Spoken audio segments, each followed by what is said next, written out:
दूसरी आंख क्यों सालम बच गई। जितना ज़्यादा मैं मजालिम को बर्दाश्त करूँगा उतना ही मेरा अजर ज़्यादा होगा। मैं ढूंढता हूँ कि कोई आए और मेरी इस आंख को भी तकलीफ़ पहुँचाए। बहरहाल जनाब उस्मान बिन मज़ून के इस अंदाज में मारे जाने को देखकर एक और नौजवान खड़ा हुआ जो काफिर था। उसने मुक्का मारकर उस शख्स की नाक तोड़ दी जिसने जनाब उस्मान को मुक्का मारा था, और ये वाक़या यहीं पे ख़त्म हो गया। लेकिन इसके बाद एक और झगड़ा खड़ा हो गया।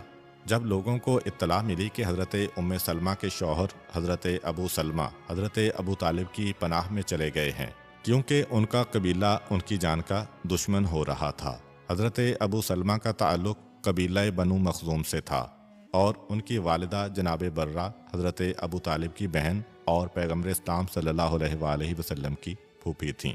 जब ये इत्तला कबीला बनु मखज़ूम को मिली तो बहुत ही नाराज़ हुए।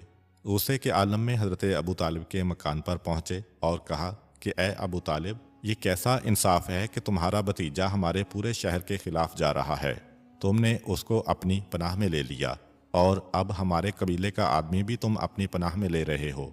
हमारे बेटे को लेने का तुम्हें कोई हक नहीं है।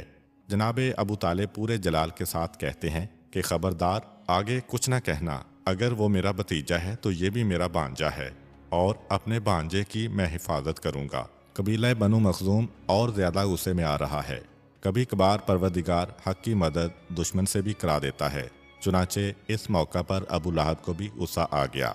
खड़ा हुआ और कहा कि ए बनु मखज़ूम वालो, मोहम्मद के मसले पे तुम जो कुछ कहो मैं तुम्हारे साथ हूँ, लेकिन अपने भांजे को जो अबू तालिब ने पनाह दी है, ये कुरैश के कानून के मुताबिक बिल्कुल ठीक है, क्योंकि अगर कोई गैर किसी को पनाह दे सकता है तो एक मामू अपने भांजे को पनाह क्यों नहीं दे सकता।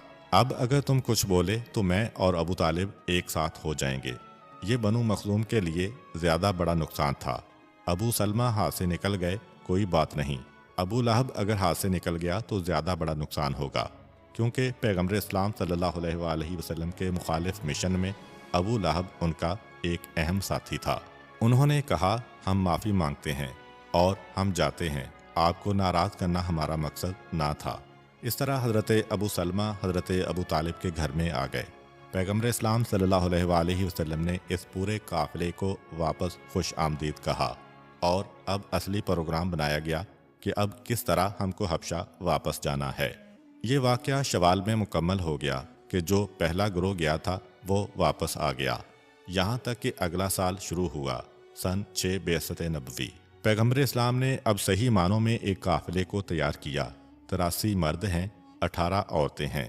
अगरचे इस तादाद